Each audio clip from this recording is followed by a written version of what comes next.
네, 마음원 프로젝트 오늘은 제9대 한국한의학연구원장을 역임하신 김종열 박사님과 함께하고 있습니다.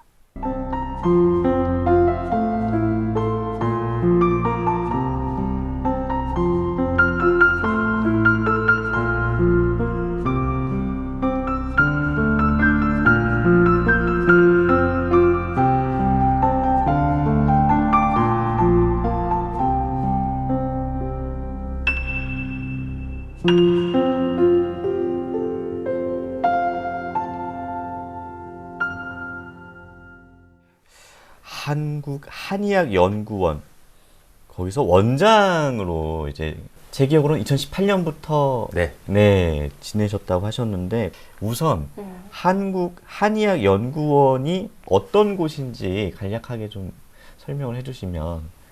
현대의학은 세계적으로 굉장히 많은 연구가 이루어지고 있죠. 엄청난 연구비가 투입이 되고 그리고 이제 기업도 돈이 되니까는 연구 투자를 많이 하고. 근데 한의학은 그런 곳이 없어요. 네. 전 세계적으로. 네. 그래서 이제 저희 같은 정부 출연 연구기관이라고 합니다.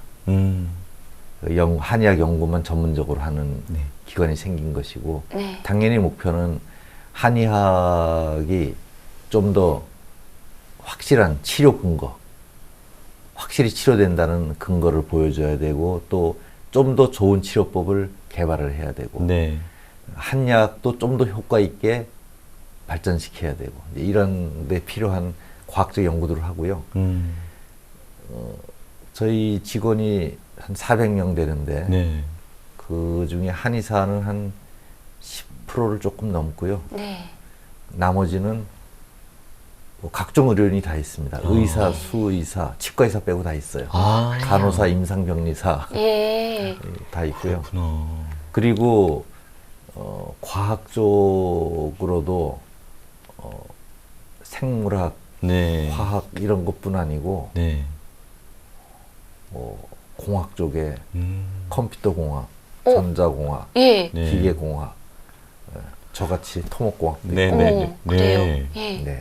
그리고 수학 관련 통계학 이런 다양한 학자들이 모여서 그야말로 융합적인 연구를 하고 있죠. 와. 그러면 공학과 한의학 모두 전공하셨으니까 이 두 부분이 어떻게 시너지 효과를 느끼시는 겁니까, 진짜로? 물론 그렇죠. 예. 한의대를 가기 전에 원래 과학원 박사 과정을 다시 복귀를 하기로 했었고 한의대 가기로 결정하니까 제가 제 지도 교수님을 찾아가서 제가 진로를 바꿔야 되겠습니다 했을 적에 그분이 하신 말씀이 나는 맥도 파동이고 제가 그때 석사학위 논문 썼던 주제가 지진입니다. 지진도 파동이니까 네가 나하고 공부한 게 헛되지 않을 거라고 생각한다라고 격려를 해주셨고요. 그래요? 실제로 실제로 그래서 제가 이제 연구원에서 공학자들을 제 연구팀에 많이 제가 초빙을 했죠. 그래서 큰 연구팀을 만들어서 이제 이미 원장 되기 전에 연구원 일적에 공학과 한의학의 융합을 많이 시켜놨었고요. 그 결과 여러 가지 다양한 한의학적 진단 기기들을 개발을 했고요. 통틀어서 가장 큰 성과, 가장 큰 결과가 있다면 어떤 게 있을까요? 제가 연구원으로 있을 적에는 이제 이재마 프로젝트라는 유명한 과제를 했었습니다. 그걸 하면서 한의사들의 진단은 다 사람의 눈, 사람의 손가락, 사람의 냄새도 맡고 이 감각기관으로 하지 않습니까? 근데 지금은 그 모든 것에 눈을 대신할 시각 센서, 손가락을 대신할 촉각 센서가 발달해 있는 현대에 그런 거를 활용하면은 좀 더 한의학도 맥이 허하다 이게 아니라 당신의 맥은 10점이라는 강도에서 3.5입니다. 이렇게 정량화할 수 있잖아요. 이걸 정량화라고 하거든요. 정량화 수학화를 할 수 있는 거죠. 이제 그렇게 체질 진단도 그렇게 할 수 있는 진단 도구를 제가 개발을 했고요. 그리고 이제 원장이라는 직책은 자기가 직접 연구를 하는 자리가 아니잖아요. 그렇죠. 그래서 다른 분들이 이제 연구를 잘하게 도와주는 건데 제가 저희 연구원의 주요 연구 방향으로 설정해서 방향을 잡아놓고 나온 것이 인공지능 한의사. 이거 사실 인공지능이요? 북한 용어로 말씀을 드리면은 한의학의, 그러니까 동의학의, 북한은 동의학이라고 그렇죠, 하니까 동의학이죠. 예, 예. 동의학의 최첨단 과학 기술을 접목한 예, 예, 그런 의학 과학 기술을 그렇습니다. 개발하시는 거잖아요. 그렇죠. 예. 그러면 인공지능은 지금 이제 기획만 끝나고 개발 단계인 건가요? 아니면 어느 정도? 이제 그 과제가 벌써 3년 차에 들어섰으니까요. 네네. 제가 이제 원장 1년 차에 준비해서 2년 차부터 예산이 들어왔거든요. 네. 3년 차가 됐기 때문에 현재는 실제 인공지능 한의사가 만들어지기 위해서는 데이터가 필요합니다. 그렇죠. 근데 한의학 쪽에는 그렇게 수학적으로 잘 정리된 데이터를 모으는 시스템이 쉽지 않기 때문에 네. 그걸 플랫폼이라고 하죠. 그 예. 플랫폼을 만드는 데 노력을 했고요. 그거는 지금 완성이 됐어요. 그래서 지금 좋은 데이터들이 쑥쑥 들어오고 있고요. 예. 그리고 인공지능 성격을 탑재한 알고리즘이 지금 하나쯤 개발이 돼 있는 것으로 알고 있습니다. 네. 그래서 조금 몇 년 기다리면은 실제로 우리가 인공지능 한의사를 만나볼 수 있는. 네. 그렇군요. 저는 개인적으로 한국 한의학 연구원에서 김종열 박사님을 모시고 간 게 가장 큰 성과가 아니었나 그러니까요. 이런 생각을. 공학과, 그러니까요. 의학과. 과분하세요. 예. 그런 생각을 해봅니다. 야, 그렇군요. 제가 초등학교 때, 중학교 때 지금의 우리의 삶, 그러니까 스마트폰을 들고 다니면서 언제 어디서나 인터넷과 컴퓨터를 할 수 있는 그렇죠. 이런 거를 이제 과학 시간에 배우면서 유비쿼터스라는 단어를 좀 들었었고, 요새는 사실 유비쿼터스보다는 IoT 그렇죠. 예, 사물 인터넷을. 네, 그런 얘기를 많이 들었어서 네. 유비쿼터스가 한방 한의학과 어떻게 연결이 되는 거죠? 한의학이 훨씬 절실하죠. 아, 서양의학보다도. 네. 서양의학은 진단이 주로 대형 병원 안에서 이루어지잖아요. 네, 네. 거기 최첨단 진단 장비가 있고. 근데 한의사의 진단은 잘 생각해 보시면은 한의원 가면은 뭘 많이 물어보지 않아요? 뭐 네. 물어보죠. 네네. 예. 네, 많이 물어봅니다. 네네. 특히 질병과 직접 관계가 없어 보이는. 예를 들어서 나는 머리가 아파서 갔는데 예. 설사하냐 이런 걸 물어보고. 네. 그러니까 평소 생활 속에서 일어나는 일들에 대해서 많이 물어봅니다. 그거는 이제 물어서 알 수 있는 거니까 물어보는데 사실은 한의학은 평소 맥도 알 수 있으면 좋아요. 예. 우리 드라마 허준을 보면은 예. 허준이 어떤 집에 가서 하룻밤 자고 네. 그 다음날 새벽에 그 사람 맥을 짚습니다. 환자. 아, 새벽에 짚는 맥이 중요하거든요. 아, 근데 그런 거는 병원에서 안 되잖아요. 아, 그렇죠. 안 물어봐요. 일반 그래서 병원 가면. 지금은 그런 것이 가능한 시대가 됐기 때문에 예. 개인별 맥진기도 집에 놓고 그리고 얼굴색도 중요해요. 네네. 아침에 일어났을 때 내 얼굴이 무슨 색인지 네. 화장하기 전에 네. 메이크업하기 전에 예. 그리고 목소리도 중요하고 네. 그래서 이런 한의학에서 중요시하는 정보들을 일상생활 속에서 꾸준히 수집할 수 있잖아요. 예. 네. 예. 지금 이제 이런 시스템을 다 인공지능 한의사에 넣어놨죠. 예. 네. 그렇게 하는 것이 현대의학에서는 혹 그런 정보가 없어도 되고 네. 그리고 현재 시스템 속에서는 그런 정보 별로 안 중요해요. 한의학에서는 너무 중요합니다. 네네.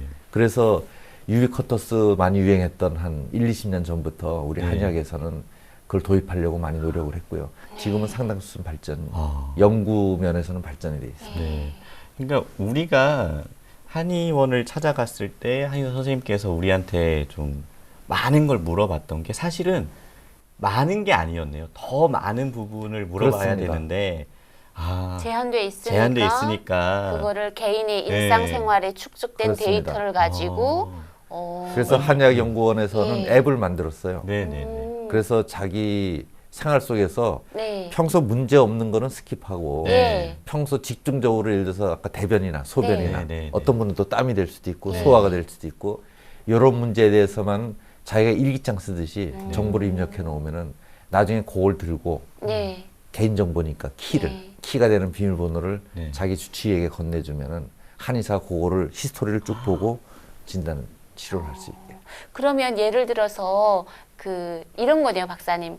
그 다이어트 프로그램이 일주일 다이어트 프로그램이 있거든요. 거기에 네. 내가 마신 물의 양, 술량, 음식 이런 게 다 들어가 있으면 거기 이번 주는 뭐 고기 양이 많았습니다. 단백질 양이 적고 뭐가 그렇게 될수 많았습니다. 있죠. 이렇게 진단을 내려주는 거거든요. 음. 그 다음 주부터는 이걸 조심해야 되는 게 좋겠습니다.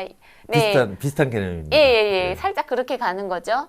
사실 저희 오늘 사연을 보내주신 분들도 우리가 이분들의 일상을 그런 히스토리를 우리가 그렇죠. 아니라 이제 전문가분들이 네. 보시면 처방도 금방금방 나올 것 같고. 그리고 솔직히 말해서 자기 본인도 내가 일주일 내내 뭘 먹었던지 기억을 잘 못해요. 어땠는지도 예, 기억 못하죠. 그죠, 사실. 그죠. 예. 어디가 불편했을 수도 있는데 그걸 네. 기억 못하고 얘기를 못 전달할 수도 있는 그렇죠, 거고. 그렇죠. 진단부터 시작해서 예. 치료라던가 네. 예방까지도 다 현대의학을 같이 가니까. 결정적으로 발전시킨 그러니까 방사선을 이용한 진단 촬영 방법, 예. CT, 엑스레이. 엑스레이, CT, MRI 예. 이 체계 속에서 한의학은 별 혜택을 받지 못하고 소외됐고 네. 그리고 혈액 성분 검사 예.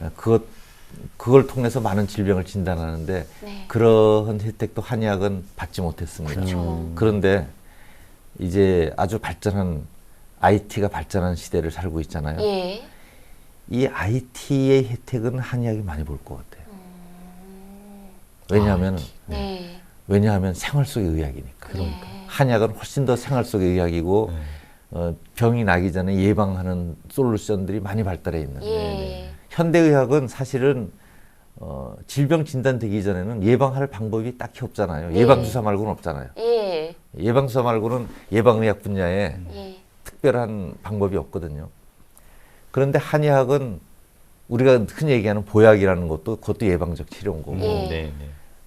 미리 이렇게 건강 증진을 위해서 할 수 있는 일들이 많기 때문에 생활 속에서 할 수 있는 일들이 점점 많아질 것 같아요. 네. 장치가 있겠죠. 네. 그런 그렇죠. 걸 통해서 예. 제가 인지하기 전에 먼저 연락이 올 수도 있을 것 같아요. 어디가 조금 예. 알람을 주죠. 예, 예. 안 좋은 것 같으니 병원을 들러주세요. 뭐 이런 식으로. 이번 주에 알코올량이 좀 많았습니다. 그래서 아니에요. 기하 농도가 어떻게 됐습니다. 이렇게. 박사님 들으시면 제가 맨날 그런 줄 알겠어요. 아닙니다. 그럴 수 있다고 이해하실 거예요. 예. IT랑 또 한의학에 대해서 말씀해 주셨는데요. 박사님께 생각하시는 좀 이상적인 예. IT와 한의학의 융합이 있다면 지금 이제 뭐 단계 이상이 될 수도 있고요. 지금 내가 어디가 불편해. 그러면은 어느 병원을 가야 될지 사실 처음부터 정확히 아시나요? 아니죠. 그렇죠. 어디 부러지거나 뭐 찢어지지 않는다면 그렇죠. 잘 그런 거는 헷갈리죠. 쉬운데 예. 맞아요. 예. 애매한 맞아요. 경우들이 많아요. 예. 그리고 또 양방 중에서 무슨 과를 가야 될지도 애매하고 네. 이걸 양방을 가야 되나 한방을 가야 되나 이것도 잘 모르죠. 네. 지금은 그거를 개인이 판단해야 되는 시대잖아요. 현대의학도 그런 고민이 있기 때문에 가정의학과를 뒀어요. 먼저 가정의학과를 가면 이제 거기서 교통정리를 해줄 수 있는 건데 네. 예. 사실은 썩 활성화가 되고 있지는 않거든요. 그래서 저는 그런 역할을 인공지능 한의사가 해주면 좋겠다. 내 상태를 잘 아니까. 네. 그 알고리즘 담당 의사가 속에서. 되는 거네요. 그렇죠. 담당 주치의가 되는 거죠. 그렇죠. 언제 어디든 나와 함께하는. 그렇죠. 네네. 내 데이터를 이 사람이 가지고 있어. 네네. 네. 예. 네, 그 아까 알람 말씀하셨는데 네. 알람은 어떤 특정 개인이 개입하는 게 아니고 예. 알고리즘 속에 넣어놓을 수 있거든요. 아, 네. 예. 그러니까 그 알고리즘 속에서 인공지능 한의사가 당신은 이제 이런 문제로 병원을 가봐야 될 것 같다. 네. 그런데 어디를 가봐? 제일 먼저 예. 뭐 어떤 전문성 있는 한의원을 가든가 어떤 전문성 있는 현대의학 쪽을 가든가 그런 것을 해줄 수 있는 것이 좋겠다. 네. 그리고 한의원도 한방병원도 잘 치료하는 데는 치료할 겁니다. 예. 근데 양방은 아주 치료를 잘하는 병원과 못하는 병원 사이에 편차가 그렇게 크진 않아요. 네. 치료 프로토콜이 어느 정도 이렇게 예. 일정해요. 근데 한의학은 너무 버라이어티해요. 네. 그래서 잘 치료하는데 아주 잘 치료하고 못 치료하는 데는 아. 그게 이제 저희가 연구하는 이유죠. 연구를 해서 좀 어. 표준화를 표준화가 시키려는 이유죠. 되는. 그 네. 박사님이 그러면 저기 잘하는 한의원을 추천해 주실 수 있을 것 같아요. 네. 웃으시는데. 그건 네. 정말 인공지능이 발달이 돼서 네. 그 표준화 체계가 잡히면 네. 그 인공지능에게 물어보시는 걸로. 알았어. 네네. 알겠습니다. 예. 결국 이제 미래의학은 단순히 이제 병을 치료하고 이런 것에서 그치는 게 아니라 뭐 이제 다양한 뭐 예방도 가능하고 네. 뭐 전방위적으로 케어가 가능하다라고 이제 해석을 할 수 있는 거네요. 그걸 원하잖아요. 네네 그렇죠. 이 잘 생각해 보시면 인류의 역사는 네. 원하는 대로 이루어졌어요. 예. 하늘을 날아볼까 꿈꿨더니 실제로 날게 날고요. 됐고, 예. 유비코터스라는 컨셉을 꿈꿨죠, 사람들이. 네. 그게 실제로 지금 됐잖아요. 예. 그 의학도 지금 현재의 의학의 한계를 생각하지 말고 네. 뭘 원하냐 생각해 예. 보면 지금 말씀하신 것들, 나의 사소한 불편한 증상도 다 알아서 해결을 해주고, 네. 그리고 어느 병원을 갈지도 미리 알려주고, 내가 아픈 다음에 막 입원해서 치료하는 거 말고 아프기 예. 전에 좀 예방적 네. 치료를 해주고, 특히 내 몸에 맞게 다른 사람하고 똑같이 취급하지 말고 그렇죠, 그렇죠. 내 특성을 고려해서 치료해달라, 이런 게 네. 우리들의 소원이잖아요. 예, 그렇죠. 앞으로 의학은 그런 방향으로 될 거다. 네. 그런 방향으로 변할 거다. 그 방향으로 변할 적에 한의학이 지금보다는 좀 더 기여를 많이 할 거다. 네.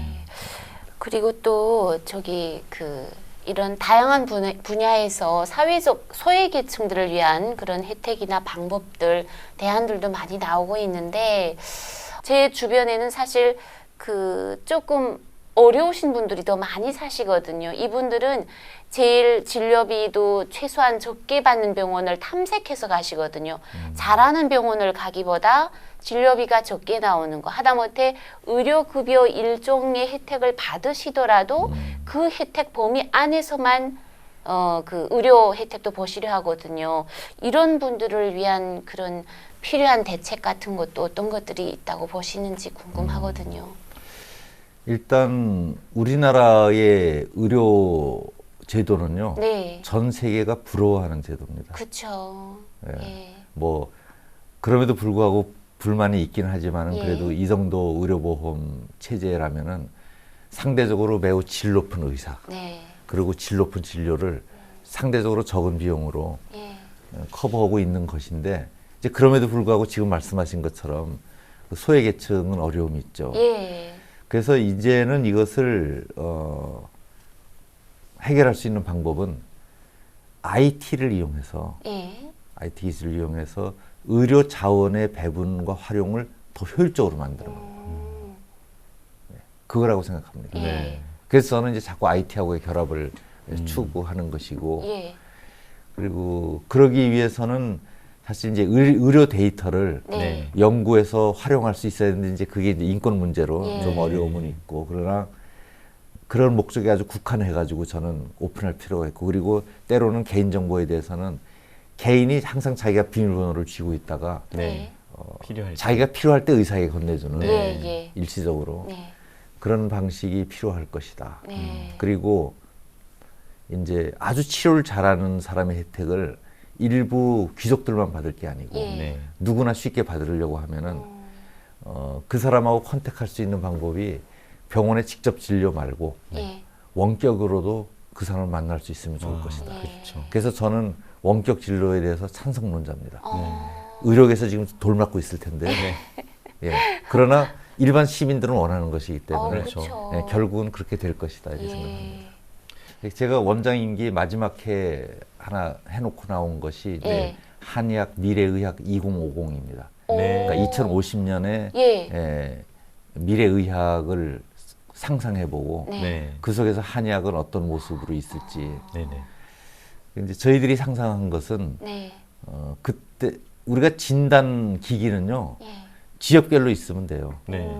그게 꼭 어떤 병원 것일 필요가 없어요. 아, 그죠? 네. 그렇게 진단 기기는 내가 가까운 데 가가지고 진단을 다 하고 네. 그 정보를 멀리 보낼 수 있죠. 네. 그렇죠.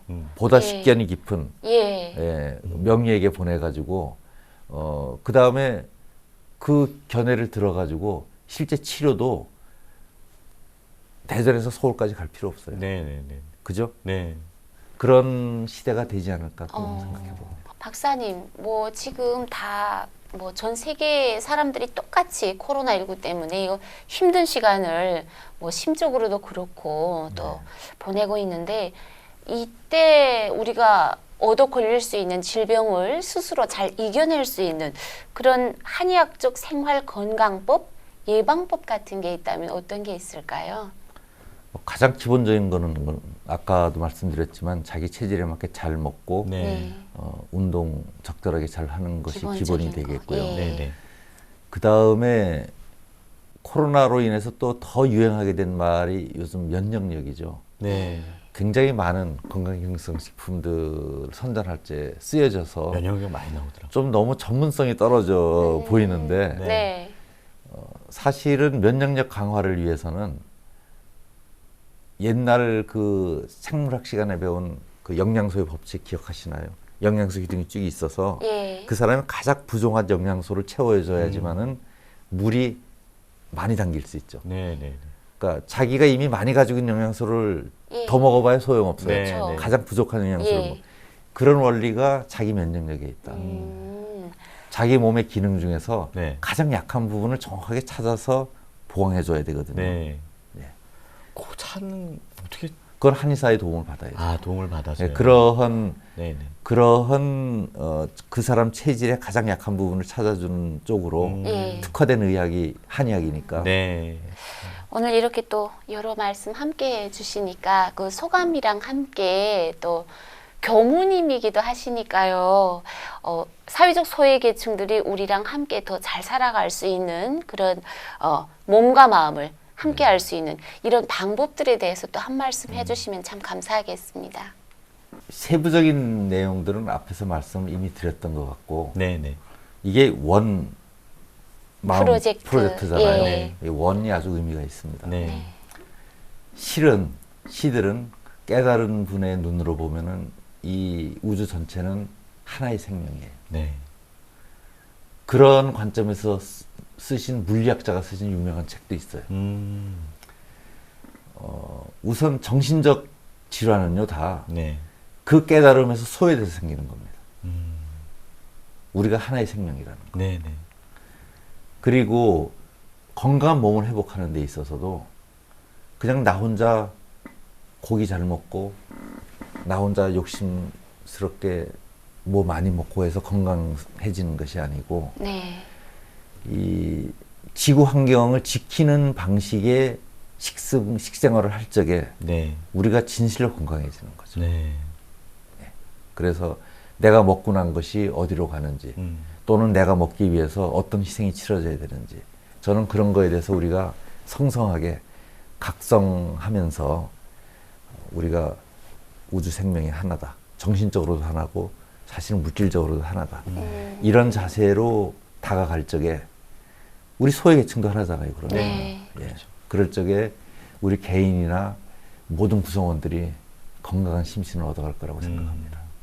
자, 모두의 몸과 마음이 건강해지고 행복해지는 그날을 위해 오늘 마음원 프로젝트는 한국한의학연구원 김종렬 박사님과 함께했습니다. 자, 박사님 오늘 귀한 시간 정말 감사드립니다. 네, 반갑습니다. 감사합니다.